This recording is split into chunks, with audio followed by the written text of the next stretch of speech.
Discover the power of one.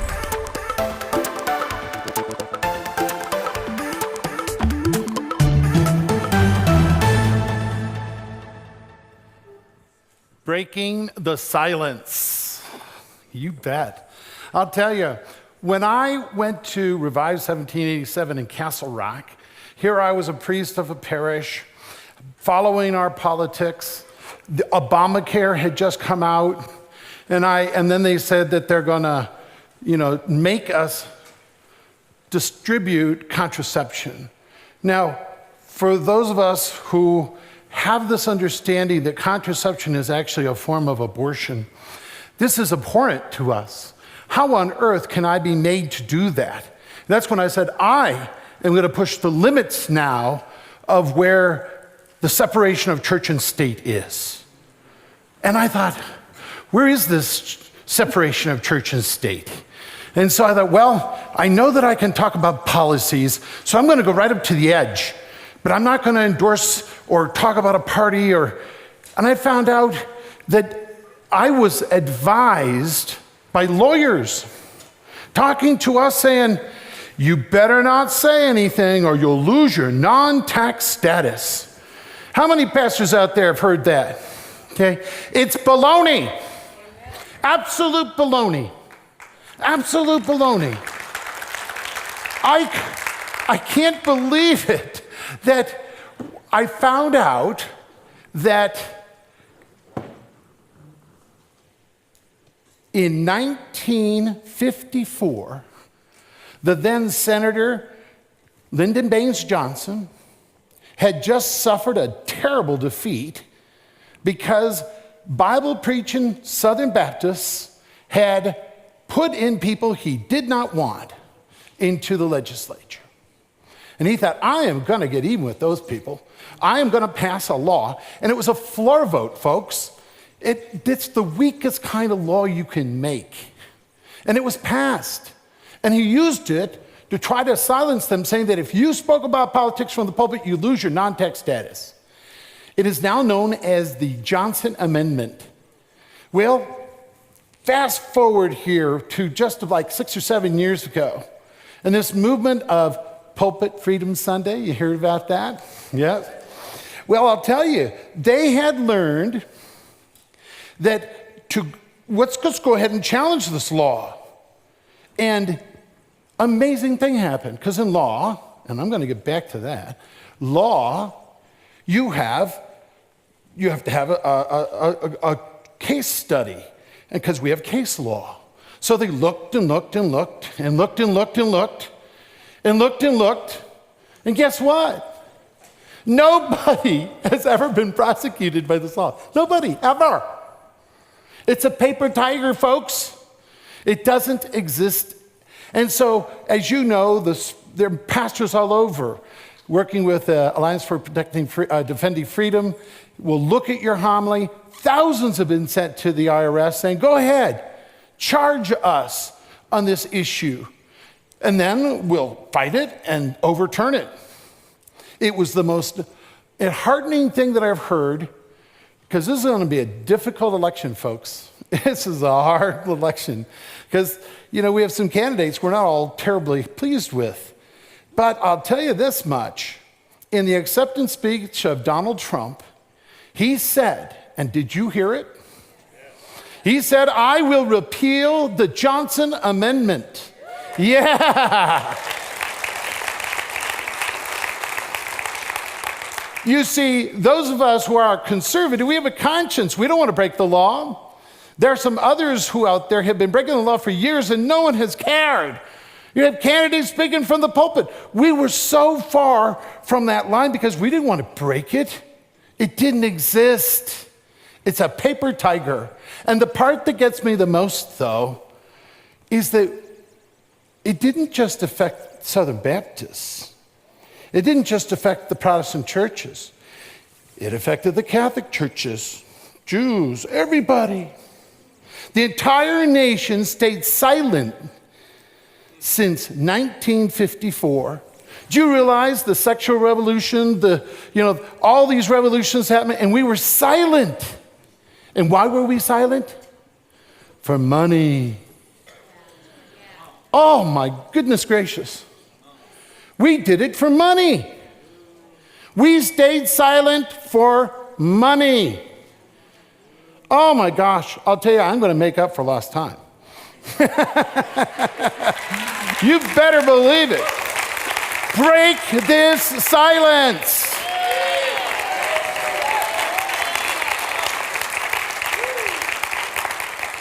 The pastor before us just very clearly explained that it was the power of the pulpit that shaped the great men and women that founded this country. Every Sunday, people preached, and they were so religious. That story you heard in slides and pictures and a wonderful presentation showed how God was central in the lives of our politicians and the populace of our country for decades and decades and decades. That message needs to go out to our whole country. And that the pulpit is the place that we shape moral values and laws. I use that word law again. Let's go back a little bit. Let's do a little bit of research on what it means to have a law. Have you ever heard anybody say, oh, you can't legislate morality? Come on, that's baloney, folks. You don't understand. A law is morality. From a morality, you have an ethic. From an ethic generates the reasoning for a law. That's why whenever scientists, you'll watch now, scientists are very careful, not those that are atheists, are very careful not to call them the laws of nature. Whoa, laws of nature? If there's a law, then there's an ethic that generated that law. There's a divine creator that created those natural laws. You see? So wherever there's a law, there is a morality. And wherever there's a morality, you have an ethic. That's an important starting point, folks, to understand that our rights come from God. Okay? That's where we get our rights. We don't get our rights from a legislature. You find out that our rights are set up in a way that God wants us to be held accountable. And the only way we're going to be held accountable is if we take responsibility. Okay? And if we don't take responsibility, then we don't think we'll be accountable. Okay? Personal responsibility and accountability is part of the Christian message, isn't it? How many people here believe that we will be judged when we die? I am. I know I'll be judged. And when I'm judged, I'll be judged on what I was responsible for. Well, I'll tell you, there is a movement in our society right now, and it is secular, it's atheistic, and it's important because it wants to deny everything that we just heard just recently about how God was working in the lives of all these Christians, all these people across America, different religions, all of us united together in this exceptional cause, the United States of America. We are an exceptional country, and we upheld these laws of defending our God-given rights, and that is what the world wants to attack. Okay. Let me tell you a little history about myself. I was born in Tucson, Arizona, and my dad was very politically active. And he was a doctor, and he fought publicly against the legalization of abortion, okay? So as a boy, I remember reading him in the newspaper. And he was very active in his pediatric society, so he's in the society of the pediatric society, and he was the chairman on Indian health.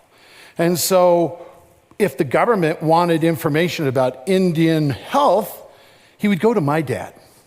Well, I remember, you remember the phone, the one phone with attached to the wall, one of those? Yeah. Okay. I was in college, And literally, Dad was so involved that I said, picked up the phone, yes, yes, yes, Dad, it's the White House. Yeah, really? How many people get that kind of experience, okay?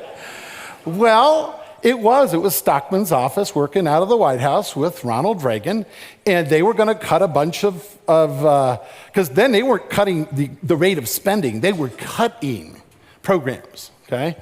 And I learned very soon that there was no fanfare. The things that were going to be cut just didn't get cut. Why? Because my dad lobbied and said, don't make that mistake. That's going to cost you more money than you ever dreamed of. You see, there is socialized medicine, and there has been for years. It's on the Indian reservation, in the prisons. That's why you have the Surgeon General. The Congress gets this health care.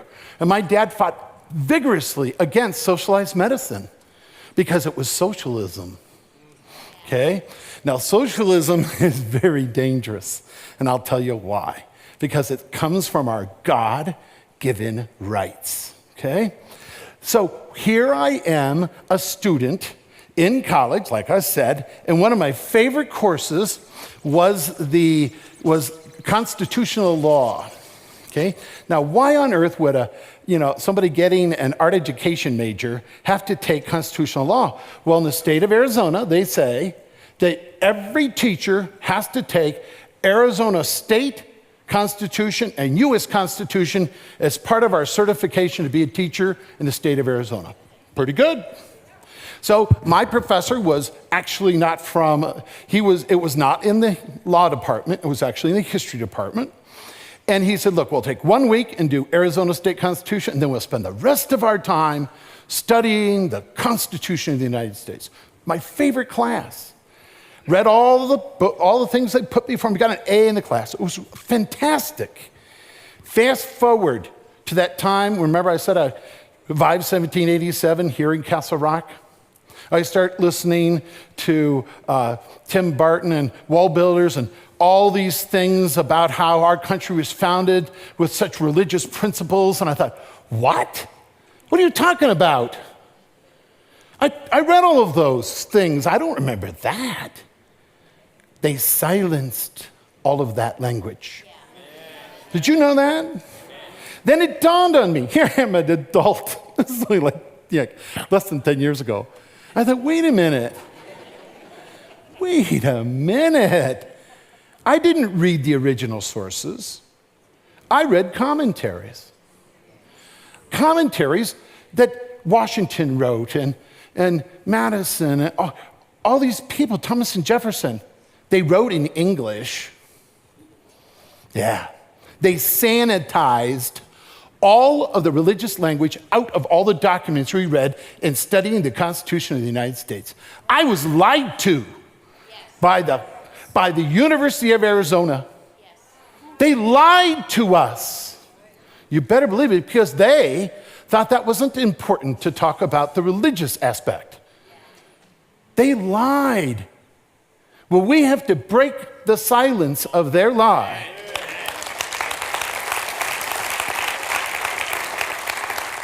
And what's the most amazing thing is how religious they really, really were. I mean, they were amazingly religious. If you had the founding fathers up here today, they would be called religious fanatics. Okay? They'd be called religious fanatics. They knew their religion far better than they knew their politics. Okay? Because that's my contention, is most everybody knows their politics far better than their religion. Okay? And we got to switch that around. And the only way they're going to know it is from the pulpit. So for those of us, we need to know, we have to be emboldened. We have to take the reins and be that clarion voice calling like a trumpet to our people to hear what needs to be said, that is the inspired word of God. Preaching from the readings, as I did this Sunday. And this Sunday, our readings had that second reading from the letter to the Hebrews about do not despise the discipline of the Lord. And I'll tell you, That's a harder homily to give because we love to talk about the blessings of the Lord. Oh, I love to talk about the blessings of the Lord. I'm a national speaker on stewardship. So I'm a member of the International Catholic Stewardship Council, and I'm on their board, and I literally travel the country to talk about stewardship. And I tell you about the blessings that God will shower upon you. I can do it from memory. Folks have been doing it for years. But then we have to talk about the hardships that happen in life. And I'll tell you, I do a thing where we run a Catholic school. We have over 400 kids in school, and I have a class called Q&A with Father Ray.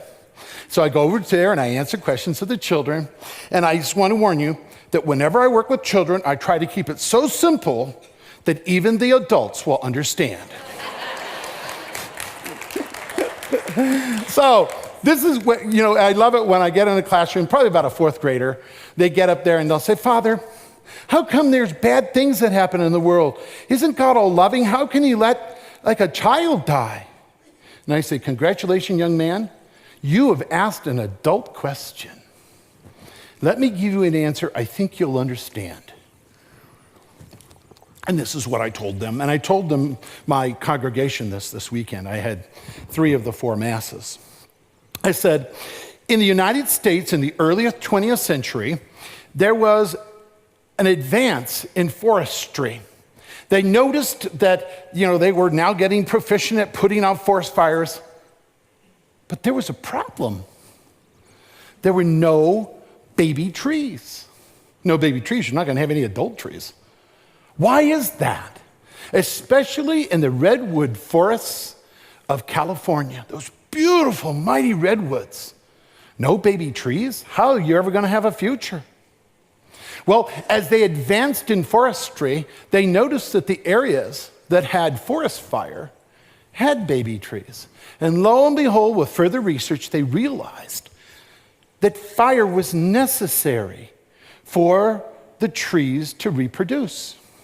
Because the pine cone bakes in the fire and it springs open and out comes all these seeds. I tell that story to the children and I said, the devil fell long before we were created. God knew. In fact, it's the reason why the devil fell. He's envious of us. And I said that God knew the devil would bring death and hatred and sin and suffering to our world. God had a plan for that. And he made us like that pine cone. Did you know that? These kids are looking at me like, wow. And I'll tell you, every time something bad happens, it's like that fire.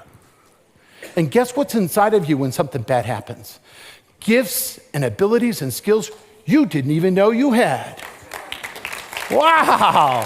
Kids look at me, wow. Yeah. You make good come out of bad. That was God's plan all along because, folks, evil's in the world, is it not? It's here. And God's counting on us to know and trust him that the image of a father correcting his son, and he's not trying to hurt him, he just knows that you got to discipline, and from it you'll learn some lessons. As a father disciplines his son, accept adversity as an opportunity to allow myself to learn and know things I would have never known without it. That is an important idea for us as we get ready to break the silence in the world, because evil has entered our world and has entered in a very, very real way. Now, I'm not going to give a historic thing. I'm just going to give it from a personal experience. I was in San Francisco visiting my brother, and he was involved with ministry there in San Francisco. And that's a tough place to minister, I'll tell you. And at the art museum at the Legion of the Palace of Honor was this beautiful exhibit called The Birth of Enlightenment. Remember the Enlightenment? Everybody, how many people had ever gone to college and learned that the Enlightenment was this great event within the history of the world, right? It's the birth of secularism. That's what I saw. It was the time that the world rejected godly values, biblical ideas, biblical principles. And believe me, at that time, art wasn't in a great shape. It was basically like in a monopoly called the Salon, and it was getting more and more corrupt. And so eventually they broke away from it to introduce secular ideas. Translation, let's get God out of things and then we'll get what we really want, okay? Well, that is what happened. And as we just heard about Napoleon, that's when this birth of socialism comes about, okay? And socialism is like a big circle, and then you have all these different kinds of socialism in there. But the problem with socialism are two things, and I brought them both up because they have to do with our God-given rights. The first one is this: accountability and responsibility. We all believe that we're going to be judged someday, are we not? And God doesn't just expect us to vote. He's going to hold us accountable for what happened. Oh, yeah. And the problem is a lot of people don't think what's happening is any of our responsibility. Yes, it is. Yes, it is. It is our responsibility. Because, see, the voices of society have been saying that, don't worry, we'll take that responsibility for you, and we'll do it for you. The government will do it for you. Then you don't have to do it. Well, then you don't think you're accountable. We will all be judged and held accountable for all of what we were responsible for. Wow. You see how that shakes things around? The government is there to assist us in helping the poor, assisting us to make the logistics, no regulations, no legal consequences, transportation issues, all that logistics to empower us at the most local level to do and practice our religion. That's what we need to get back to. And so by nature, small government is more compatible with Christianity than big government. See how that works? Just as a general theme. And so socialism, on the other hand, says, oh, no. We'll do this the other way around. We will take on all the responsibility for you, and we'll do it at the highest level possible. That's the reverse of Christianity, folks. Okay? And so they're luring everybody into this idea that they're not responsible. Oh, yes, you are, and you will all be held accountable. The other one's a little more tricky, but it has more to do with the topic that our rights come from God. You see, socialism, and I did this in my church the other day, and I preached about the evils of socialism. And I'm sorry, because a few people left when I said, even if there are democratic socialists, you're just being tricked, folks. That's just socialism light, okay? You will be socialist eventually. And it's never compatible with Christianity. Never compatible with Christianity. Because Christianity believes in the truth. And the truth, I am the way, the truth, and the life, says our Lord, Savior, Jesus Christ. Okay? He is that truth. And we believe in truth as something that's enduring. We each have had our part and entrusted with the truth, stewards of this truth. And 300 years from now, people will be saying exactly what we are because we took care of that truth. Okay? That's what the truth is. And we pass it on to the next generation. See, socialists do not believe in absolute truth. They don't believe in absolute. They believe in relative truth.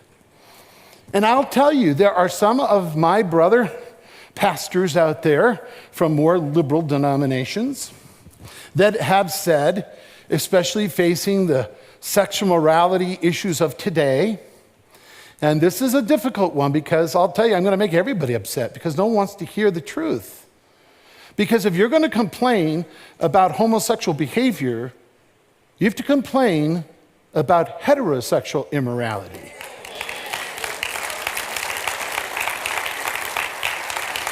And I'll tell you, there's a bigger problem here because, see, God, the truth, is created in order. There's an order to that. It's called ordinal. There's ordinal truth. And in that order, it unravels in order. And so you have heterosexual violations of the truth, then you have homosexual, and then it gets worse, folks. And the worst isn't here yet. If you think it's here, oh, you have no idea. Go to Rome. They'll be sexually torturing people for entertainment. That's what's coming. Oh yeah, animals, children, everything. It's all part of it. That's the unraveling of the truth. You see, in moral relativism, getting back to my liberal pastor friends, and someone says, well, how can you have a gay wedding today? And he says, well, in the Bible it was wrong then, but see, it's not wrong now. Things have changed. I'm not kidding you. That's the relativism. I have heard some of my liberal pastors have said that it was true in the Bible. So they defend the biblical truth. But see, today the circumstances are different, and so now it's not wrong. I'm sorry, but you've messed with some very important ideas. First of all, we believe in objective truth and subjective truth. Subjective truth is truth, but you can't use it to change the objective. See what I mean? And that's what they've done. They've said circumstances, conditions, circumstances, and consequences are what weigh culpability. But the objective stays true all the time. Okay? That's the truth of Jesus Christ. Moral relativism makes everything subjective. It says objective truth can disappear. And that is something we need to understand, because that is what is attacking our society today. That's the secularism, the atheism, or whatever you want to call it, the socialism that has invaded our land to get God out of the conversation. Today is our chance to break that silence. We need to have the guts and the courage of our founding fathers, because they considered it cowardice if they did not speak up. Do we consider that cowardice? Oh no, we call it polite. Politically correct. I'm trying to not hurt somebody's feelings. Well, what about hurting my feelings? And what about offending me? I have my rights too. And so this is where it gets scarier. They're giving rights to animals. Animals do not have rights. Did you know that? Animals do not have rights. When you hear anybody say this, excuse me, that's not true. But they'll say, well, see, it's relative truth. That's my truth. Baloney. There's one truth, and it's not relative. There is objective truth and subjective truth. And you can't just bury this away with circumstances, conditions, and opinions and what people is politically correct and happy. And I'm sorry. This is where we have to be vocal. It's about the truth that is objective, not for you or for me and what everybody else. It's tried and true throughout the centuries. Then you can't just give people the right to get married. I'm sorry, that isn't for you to give away.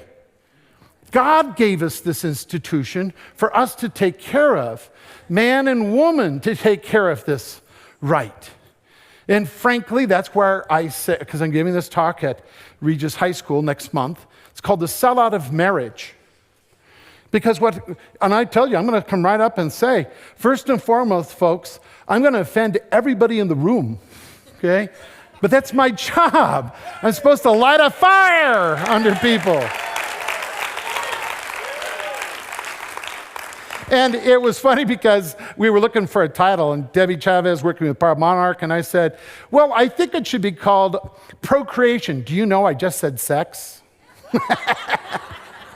They said, no, something a little more tame, Father. I said, okay. But I tell you right now, if you went, and all you who are preachers, use the word procreation and see if anybody blinks. Children don't know what it means. And if you don't believe me, I asked the parents, I said, parents, go ahead and talk to your children about that. They know what that word means, procreation. Wow. Talk about breaking the silence. That's the silence that needs to be broken in heterosexual morality. that the primary purpose for our sexuality is procreative love. And the second one is unitive love. Those are the two purposes of marriage.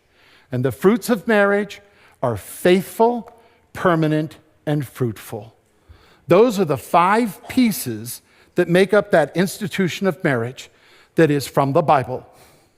That's the biblical understanding that it's lifelong, it's exclusive with one person that is the opposite sex, and it's fruitful. And you better have unitive, because you're going to have unitive a lot longer than fruitful. And then you have unitive. That's marriage.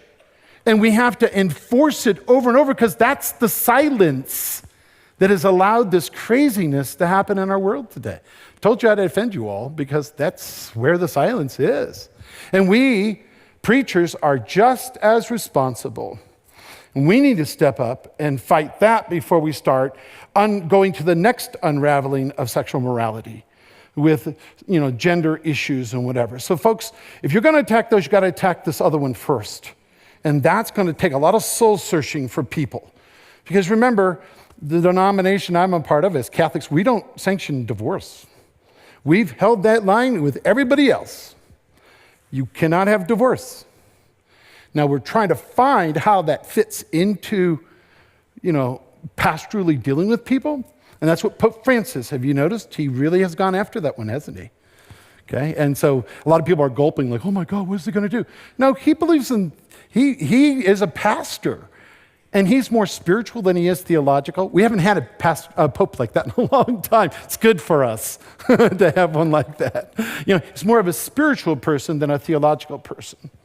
And to get back to our rights, socialists have taken over our country, especially in the education area. Common Core is socialism. Okay, and I'll tell you, they said something that they thought was part of their relative truth. Do you remember when it was being sold, it said, there is no national standard for how to teach our children. That's baloney, folks. I have a master's degree in education. There are all kinds of national curriculums, but they're Christian. There was not a socialist national curriculum, and they were correct. Well, there is one now, and it's called Common Core. Please understand that. It's socialism, and we have to end it. We have to end it. We want our society to survive. We have to end it. So I want to, in conclusion, say, we need to break the silence. To breaking that silence, we have to believe that the truth is enduring. It's not relative. And we have to know that our rights come from God, and our government is there to protect our God-given rights, not to create rights. And where they cry out that they've created new rights, we need to call them out, break that silence. And if we want to save our families, then we better reform sexual morality in our world and understand how important it is to have procreative love and unitive love that is permanent, faithful, and fruitful. God bless you. Thank you very much.